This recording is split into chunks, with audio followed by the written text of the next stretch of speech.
Voilà, chers amis, la fois précédente, on a réfléchi aux preuves, à la crédibilité du témoignage de ceux et celles qui ont rencontré Jésus ressuscité, et nous avons vu que cette crédibilité est solide. Alors, raison de plus pour nous rendre attentifs à un aspect important de leur témoignage concernant Jésus vivant. Jésus ressuscité, eh bien, ils témoignent tous que Jésus se montre, se laisse rencontrer avec un corps. Son corps qui, en même temps, est le même et en même temps est différent de son corps durant le cours de sa vie terrestre. D'où la question de notre enquête aujourd'hui, à quoi ressemble le corps de Jésus ressuscité? Premier point, les évangiles y insistent. Jésus n'est pas seulement ressuscité dans son âme, comme une sorte d'esprit. Il est ressuscité tout entier. Et être tout entier, ça veut dire corps, esprit et âme. Pourquoi? Parce que Jésus-Christ, le vrai Dieu et vrai homme, a vraiment embrassé notre vie humaine, et être humain, c'est avoir un corps, un esprit, une âme. Et cela demeure dans cette vie nouvelle, dans cette vie de ressuscité. Alors, je ne sais pas comment vous recevez cette annonce, beaucoup sont gênés. En fin de compte, on est gêné parce que parfois on n'aime pas son propre corps. On dit, mon nez est comme ci, mes oreilles sont comme ça, et puis mon corps a vieilli. Et alors dans la résurrection, quel corps aurais-je?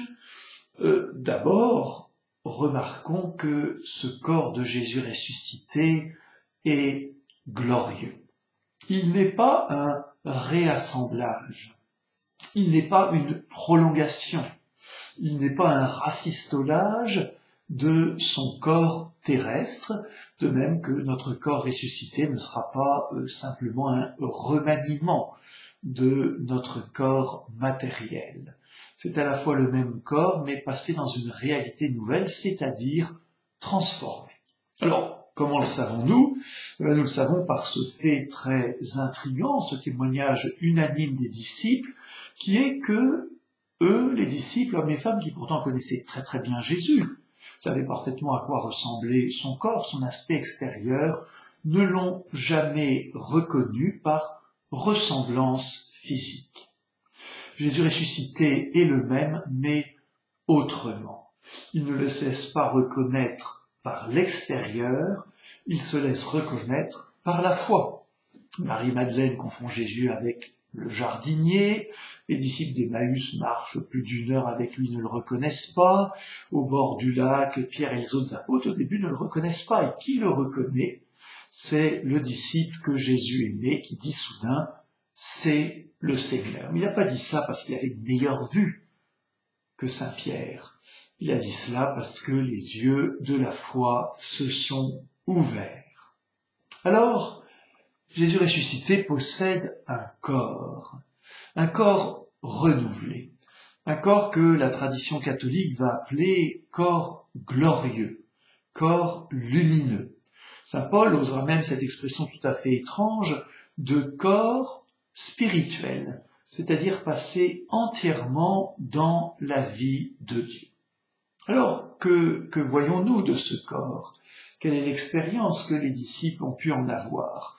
D'abord, première chose tout à fait étonnante, ce corps de Jésus-Christ est parfaitement mobile.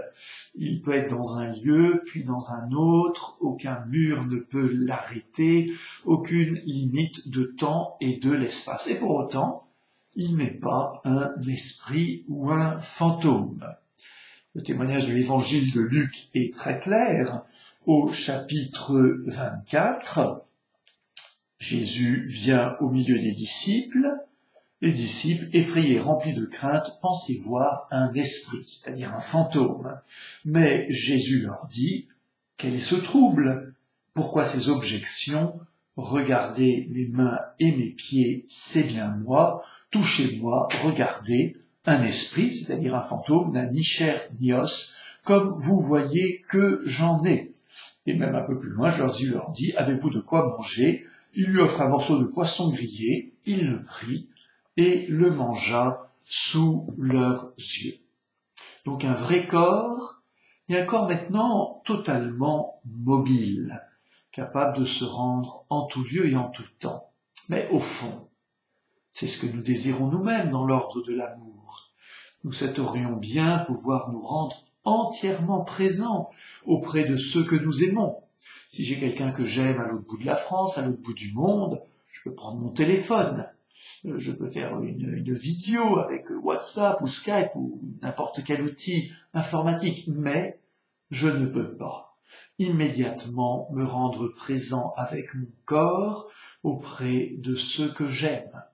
Eh bien, Jésus le peut, avec ce corps ressuscité qui accomplit finalement totalement ce désir de l'amour, de se rendre présent sans limite de temps, sans limite d'espace, auprès de ceux qu'on aime. Voilà une première réalité concernant ce corps glorieux de Jésus.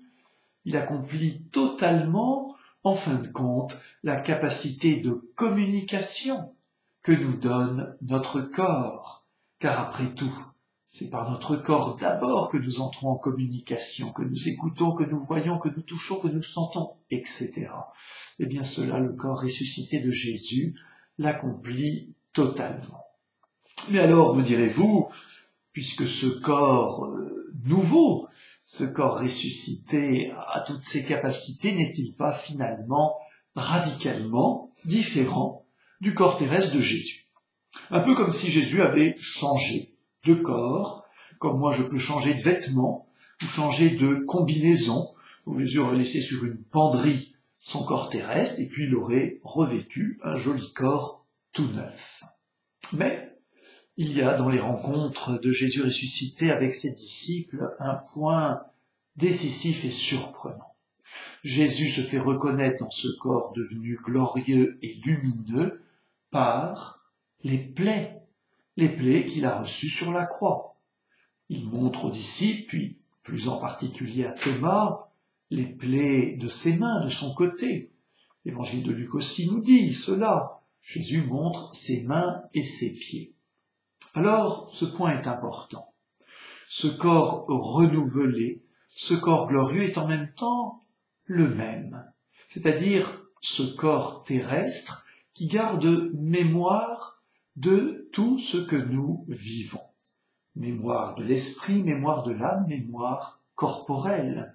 Et donc ces plaies du Christ qui ne sont plus douloureuses, qui ne sont plus source de souffrance, disent que le corps glorieux de Jésus assume, comprend, porte à son aboutissement tout ce que son corps, dans le cours de sa vie terrestre, a vécu. Autrement dit, ce corps glorieux est le même, mais autrement. Il est notre corps porté dans la gloire de Dieu, c'est-à-dire tout à la fois transformé, mais transformé sans effacer ce que nous avons vécu. Alors me direz-vous, si je suis boiteux, est-ce que je serai boiteux dans le paradis? Non.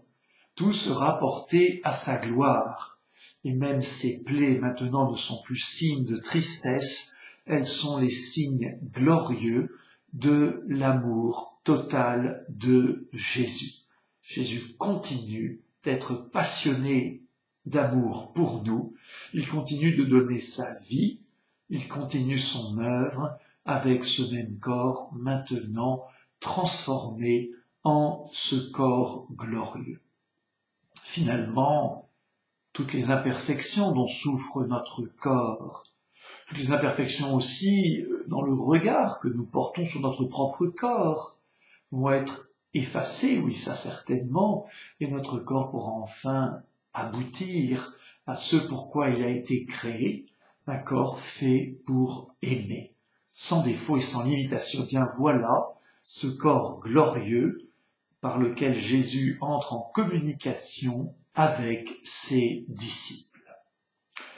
Alors la fois prochaine, pour notre dernière rencontre, notre 6e et dernière rencontre, nous essaierons un peu de reprendre tous les fruits de notre enquête pour nous demander, mais finalement, qu'est-ce que cela change pour nous? Tout ce que le Seigneur Jésus montre de lui-même dans la résurrection En quoi sommes-nous concernés? Alors, à bientôt pour notre dernière rencontre.